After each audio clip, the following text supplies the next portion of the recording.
मी तुम्हाला सांगितलं तसं की हे अजून बॅलन्समध्ये आहे. म्हणजे त्यांनी ॲक्ट केला आहे, पण तो ॲक्ट चॅलेंज झाला, त्याला स्टे आला समजा, तर काहीच होणार नाही आहे.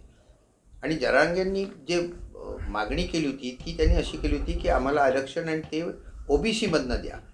आता यांनी हा जो गट केला आहे ना, पुन्हा बघा कसं दोन्हीचं वर्डिंग सारखंच आहे.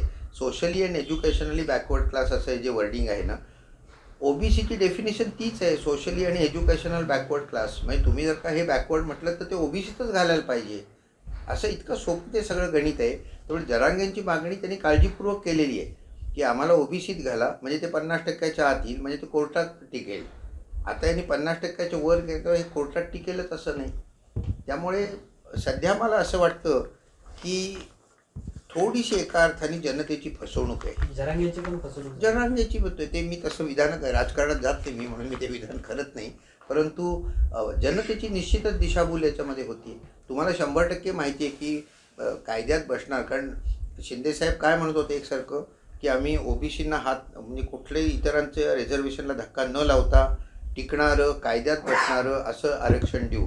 तर हे जे आरक्षण दिलेलं आहे हे कायद्यात बसेल असं निदान मला तरी वाटत नाही आता. सर दुसरं असं की EWSचं आणि कुणबीचं काय होणार? EWSचं आणि कुणबीचं काय होणार या आजच्या 10% आरक्षणामुळे? नाही, आत्ता तर काहीच होणार नाही. कोणते जे आत्ता चालू आहे तसंच चालू आहे. हे काही परिणाम नाही. उरलेल्या मराठ्यांना हे लागेल ना आत्ता जे केलं आहे. आणि हे टिकणार नाही असं आपण म्हणतो न्यायालयात, पण जर टिकवायचं असेल तर काही पर्याय आहेत का सरकारसाठी? तुम्ही मोठमोठ्या वकिलांकडे जा, म्हणजे लाखो रुपये घेऊन तुम्हाला तो सल्ला नाही नाही नाही सर, तसं नाही म्हणजे टिकू मी शकतं का? फुकट देतोय. नाही टिकू शकतं का? सर, ऑफिसचा प्रश्न आहे. फोन यायला होता का तुमच्या? हां बोला. नाही माझे सर एक शेवटचा फक्त प्रश्न, हे न्यायालयात टिकू शकतं का? नाही, मी सांगितलं ना, मला वाटत नाही का केलं तर मी त्याच्यावर बोलणं टाळीन अशा करता की मी खूप देशांमध्ये पण गेलेलो आहे आणि खूप देशांच्या घटना पण वाचलेल्या आहेत. एखादं विधेयक पास करताना त्याच्यावर चर्चा करूनच ते पास करायचं असतं. आधीच काहीतरी आतमध्ये खोलीत ठरवायचं आणि तिथे येऊन नाटकं करायची, हे लोकशाहीत बसत नाही. हे एवढं महत्त्वाचं जर का ते विधेयक असेल तर त्याची उघड चर्चा झाली पाहिजे. लोकांपर्यंत कळलं पाहिजे ना कोण कोणाच्या बाजूने बोलता येते. सर्वोच्च न्यायालय ठरवेल. त्याच्यावर मी बोलणार नाही कारण त्याचा मी अभ्यास नाही केलेला. त्यांनी कशा रीतीने केल्या, मेथड्स असतात, सर्वेक्षण करण्याचे सुद्धा मेथड्स असतात. आता अगदीच बोलायचं झालं तर ही जी शब्द, मी ज्या अपार्टमेंट हाऊसमध्ये राहतो इथे कोणी आलेलं नाही आहे. त्याच्यावरच आक्षेप घेतला जातोय की माझं सर्वेक्षण झालेलं नाही सर्वेक्षण योग्य पद्धतीने झाले का ते नाही, मला नाही माहिती. त्याच्यावरच आक्षेप घेतला जातोय, त्यामुळे असं काय हे सुप्रीम कोर्ट ठरवेल ना. ते जर का चुकीचं असेल तर ते पहिल्याच पॉईंटवर उडेल हे सगळं. एकात दुसरं, दुसऱ्यातनं तिसरं चालू होतं. आता मराठ्यांना आता 52% आहे. मराठ्यांना 10% दिलं तर 62% झालं. धनगर 5%, मुस्लिम 5%, म्हणजे 72%वर गेलं. इकॉनॉमिक वीकर सेक्शन 10% आहेच, म्हणजे 82%वर गेलं. मग 100%च करून टाका ना आता 82वर गेल्यावर. तर हे सगळं फार विचित्र चाललेलं आहे. वाढलेलं आहे. मी जे आत्ता ऐकत होतो त्या जरांगे साहेबांचं तेच मत होतं की आम्ही जे मागितलं नाही आहे ते आत्ता आम्हाला दिलं आहे, आणि जे आम्ही मागतोय सगळे सोऱ्यांचं त्याच्यावर हे गप्प बसतील आत्तापर्यंत. आणि मुदत किती द्यायची त्यांचंही बरोबर आहे. म्हणजे मी पुन्हा राजकारणात जात नाही अजिबात, पण महिनोगंठी मुदत दिलेली आहे. आता आणखी मुदत द्या, आणखी मुदत द्यायला अर्थ उरत नाही काही. इकॉनॉमिक वीकर सेक्शनचं ते यांना लागूच नाही आहे. म्हणजे शेड्यूल कास्ट, शेड्यूल ट्राईब आणि OBCला ते लागूच नाही, त्या वेगळाच भाग येतो. आता या तिघांमध्ये वाटणी कशी होते ते सुप्रीम कोर्ट ठरवेल. नाही, आता मी तुम्हाला सांगितलं ना की शेड्यूल कास्ट, शेड्यूल ट्राईब यांचं झाल्यानंतर इतर मागासवर्गाकरता 50% करता येतं राज्यांना. त्यात अनकॉन्स्टिट्युशनल काही नाही. आणि त्यात पुन्हा मी सांगितल्याप्रमाणे 1/3 स्त्रियांकरता ठेवावं लागतं. महाराष्ट्रात ते 1/2 केलेलं आहे, 50%, पण घटनेप्रमाणे 1/3 द्यावंच लागतं. महाराष्ट्र राज्य सामाजिक आणि शैक्षणिक मागासवर्गाकरता आरक्षण अधिनियम 2024. आता सोशली आणि एज्युकेशनली ते बॅकवर्ड आहेत असं त्यांनी मत मांडलं आहे. त्यासाठी 10% आरक्षण त्यांना द्यावं, आणि या आरक्षणाचा परिणाम इतर आरक्षणावर होणार नाही. म्हणजे ते 50%च्या वरचं 10% त्यांनी दिलेलं आहे. आणि त्यांनी असं पण म्हटलं आहे, जे आत्तापर्यंत मी म्हणत आलेलोच आहे, की उन्नत आणि प्रगत गटातला यातनं बाहेर काढावं.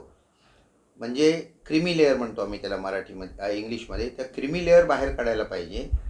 आणि उरलेले जे, एक लक्षात घ्या की मराठा जे सामान्य नागरिक आहेत त्यांना आरक्षणाची गरज आहे, पण जे शिक्षण सम्राट आहेत, जे साखर सम्राट आहेत, जे मुख्यमंत्री आहेत, उपमुख्यमंत्री आहेत, त्यांना निश्चितच गरज नाही आहे. आणि त्यामुळे क्रीमी लेअर सगळी बाहेर काढायला पाहिजे. आता हे अनेकदा प्रयोग झालेले आहेत, म्हणजे पृथ्वीराज चव्हाणांनी केला आहे, आपल्या फडणवीसांनी केला आहे, आणि आत्ता हा शिंद्यांच्या याच्यामध्ये न्यायमूर्ती शुक्रे यांची समिती जी नेमली होती त्यांचं मी जे वाचलं ते असं म्हणतात की शिक्षणाची पातळी मराठ्यांची कमी आहे, आर्थिक दृष्ट्या ते मागास आहेत, सरकारी नोकऱ्यांमध्येही त्यांचं कमी प्रमाण आहे, 84% लोक मागास आहेत, 16% फक्त उन्नत आहेत, वगैरे वगैरे. राजकीय आरक्षणाची गरज नाही असंही त्यांनी त्याच्यात म्हटलेलं आहे.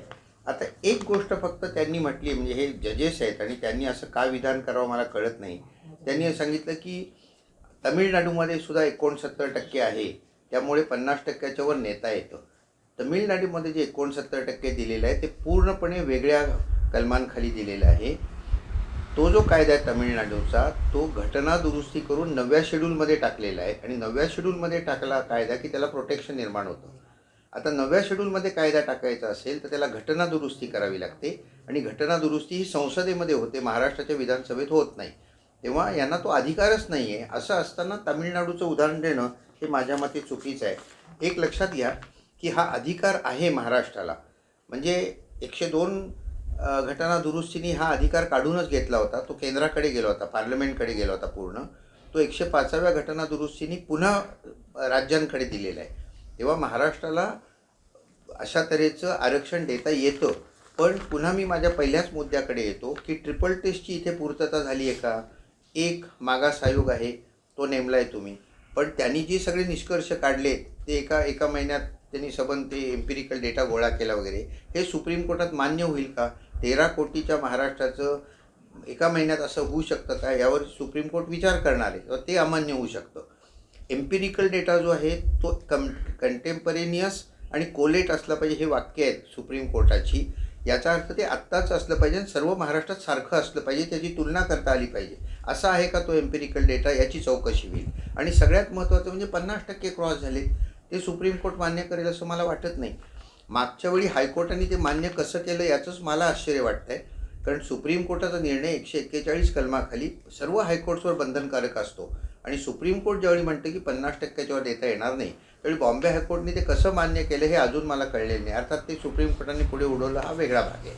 तेव्हा आता मला जे दिसतं आहे त्याप्रमाणे हे आता कोर्टात तर जाणारच लोक, उघड आहे अगदी, आणि सुप्रीम कोर्टाचा काय निर्णय लागतो ते आपण बघूया. मला जे दिसतं आहे त्याप्रमाणे हे फडणवीसांचं जे होतं बिल ते आणि हे बिल याच्यात काही फारसा फरक नाही आहे, त्यामुळे हेही सुप्रीम कोर्टात टिकण्याची शक्यता फार कमी आहे.